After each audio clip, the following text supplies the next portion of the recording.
the wide web of Facebook land. I'm inviting you into this funny little corner of the world that I am in right now. I have my more like my camping clothes, as I was already planning to be away with my family. And we're in a fairly remote area of the Northern California coast right now. And I also have pretty bad internet, so I'm sort of tucked in this little corner right next to the router. But I wanted to invite you in anyway, sort of wild hair, funky clothes, and wackadoodle internet and all, for the two pieces that I have been working with personally. And one is the quote that I put here in the header for this, and welcome to those of you who are joining. It's really actually quite, it makes me want to cry. This is a hard time for all of us. There's this Dr. Clarissa Pinkola Estes quote, and it's, you cannot make something better or different than make it holy. And it reminds me of something that a colleague of mine named Nisha Moodly posted the other day as well, which is, it was something to the effect of, this isn't happening for the best, but it is happening, and so now let's make the best of it. And I think that that is a really important distinction, in that it doesn't bypass that this is really, really hard right now. And for some of us, like for my family, it's hard, but it's not life-threatening. It's not even close to life-threatening. It's not, and even though I may feel financially threatened or resources threatened or my time threatened with my children at school, or I may feel I may feel anxious and threatened, I'm not actually threatened. And it's challenging for me, and there are many, many people out there, some of you may fall into this, who are deeply, deeply challenged for a myriad of reasons, none of which you need to justify to anybody, including yourself. And so this piece of, yeah, we may not be able to make this better anytime soon, and we may not be able to change it anytime soon. And so to me, it begs this question: how do we make it holy? How do we make this moment holy? And that is a very, very personal question.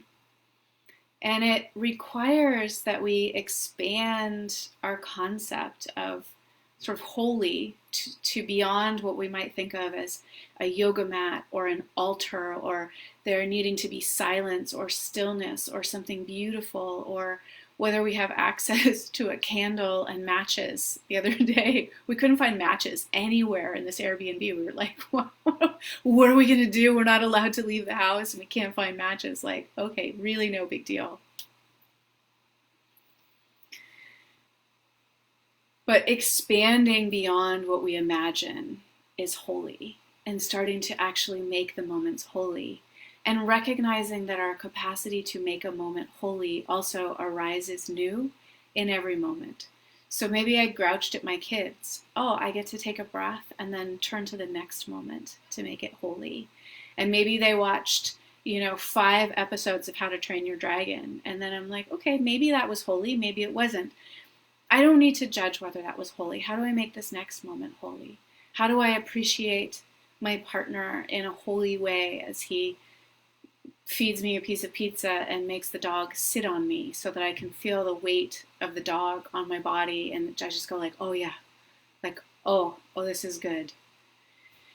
How do I actually just make this moment holy? And it doesn't mean that you have to be off Facebook necessarily or off Instagram. After this live, I did one on Instagram as well, and then I'm going to delete the apps off my phone just for a period of time. For me, they've actually been really valuable as ways to stay connected and to laugh. Like, I gotta tell you, I don't know about you, but the people who are making like funny memes and jokes and things, I'm just like, oh, God bless you, right along with the people on the front lines. You know, I'm just also like, God, I really needed that laugh. I really needed that laugh. So in the spirit of that, I'll tell you, my daughter, we went for a walk to the beach this morning, and we're down on the beach, and we found this little cave, and she picked up a little stick, and she started hobbling along, and she looked back at me, and she said, I'm an old man, and I have a crotch. And I said, I think you mean crotch, honey. But I nearly died laughing, and I really needed that. So how do we make it holy? And just letting that not as any place to blame, shame, judge ourselves or anyone else, right? Holy is totally subjective. It is totally personal. It is absolutely not our business whether other people are making things holy or not. We do our best. We make it holy. And we just moment to moment, oh, how would I make this moment holy? And then I just wanted to share, I woke up this morning and I put on these earrings. And when I was packing, I packed almost nothing. And I certainly wasn't packing to adorn myself during like the quarantine of 2020. But I packed these earrings, and I packed them on purpose because they were given to me by a dear friend of mine named Raphael. And he died, gosh, I think maybe it was 5 years ago now. It's amazing how that time has gone. And he died in a completely random and freak accident that was beyond my comprehension at the time. Like, how can the world go on when a person like Raphael can totally randomly be shot and killed by a mistake, of the Egyptian police while leading a group of people on basically a pilgrimage in Egypt. And there's two reasons that I want to bring him up. And one is that he had a teaching. He used to give out these little rubber chickens, or these little plastic chickens that are shaped like the rubber chickens that go, squeak or squawk when you squeeze them. And he called it chicken shit medicine. And his teaching around this, through the various lineages that he was connected to, he thought, people always want, they want the hawk to be their spirit animal, or they want the lion or the cheetah or the jaguar, they want to be a cobra, they want, right, we always want these, I want to be powerful spirit animal or connected to some sort of powerful thing. And he said his spirit animal was the chicken, and that it reminded him that he could do brave, bold, loving things even when he felt chicken shit. So he would give us these little chickens, and I still have one that he gave me 5 or 6 years ago. And he drew little hearts on them, and he drew also the markings of the tribe that he studied with. And he would say, this is to remind you that you can be courageous and you can be brave even when you feel like a chicken shit. And I think actually that's the definition of courage and bravery. It's not when things are going really well and it's really easy and we know what to do and we have a lot of clarity and our path is clear. It's courageous when we don't know what to do, and we don't really know what we're going to find out tomorrow or even in an hour, and we don't necessarily know what's happening beyond our own little house. And almost that actually an act of bravery to meet the moment and continue to see what we can do to make it holy is an act of courage. It's an act of bravery. And the other piece that I would say about Raphael came to me through a shared teacher that Rafa and I had named Teo Alfaro. And he said that after Raphael died, he connected with his spirit in ceremony, because they had shared ceremony together many, countless times over many, many years. And he said we connect to Raphael's spirit at the moment of his death. He was dancing. I don't know if that's true. I don't really know what I believe about like the moment of our death or how we connect with the afterlife. I certainly don't claim to know what's true, but I also really believe Teo. And I believe it partly because of who I know Teo to be, but also because of who I knew Raphael to be. And I thought, if I ever knew anyone who was going to die dancing, it would be Raphael. And we're in this moment right now where we're being called to meet death as we live. And so the question becomes, right, can we meet it dancing? Whether we're actually called to death at this time, which most of us will not be, frankly. And more of us may be than we would like.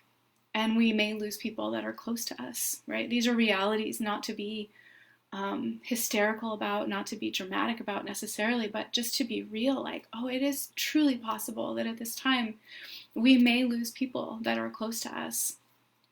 And can we meet these moments of death coming near to us with holiness, with dancing? And can we meet our life in that way now, while we have it, whatever that life looks like, whether it's fully self-quarantined and just looking out a window, whether we're blessed to be somewhere that we can still go outside and touch the earth, whether we have access to, the internet, which is kind of extraordinary right now, or even if in a moment we don't, if we can talk to a person on the phone, how do we bring this kind of holy dancing to the way that we live now for however long this particular phase lasts, and then forever? And again, I love both this quote from Dr. Estes, if you cannot make something better or different, then make it holy. And I also love what Nisha Moodly said, which is, this is not happening for the best, it's happening, and now we make the best out of it. And so none of this is to not deny or try to say, like, this is happening or like, this is good somehow. This is good, things may come of it, and we may respond in good and holy and beautiful ways, and beautiful changes may come. Like, may we allow this time, not because this was sent here to wake us up, or necessarily anything like that in any way, or that this is good for us, or this is a good wake-up call for humanity, but let us make it into a wake-up call, personally and interpersonally and frankly globally. Let us allow this time, let us allow ourselves to be impacted deeply enough that this can be a wake-up call for how we want to live our lives, and whether we can meet them with courage and beauty and holiness. And even if the moment feels like death, can we meet it dancing? And sometimes the moments that feel like death, like, just can be totally real here, are death. But sometimes the moments that feel like death are like our child saying, like, mama, mama, mama, mama, mama, mama. And it's like, it just doesn't stop. Like, oh my God, I might literally die if I hear my child say mama one more time, I might literally die if I have to make another meal. I might literally die if I can't leave the house. I might literally die if, like, I don't have enough toilet paper. I don't know what comes up for people, but I want to recognize that what feels like death is a wide and varied experience, and may we learn from this. And in those moments that, again, not to judge them for anybody else, but in our own selves, the moments that feel like death, can we meet them with breath and holiness and laughter and dancing, or tears? We might be dancing and crying at the same time. So holy is wide enough to encompass all of that.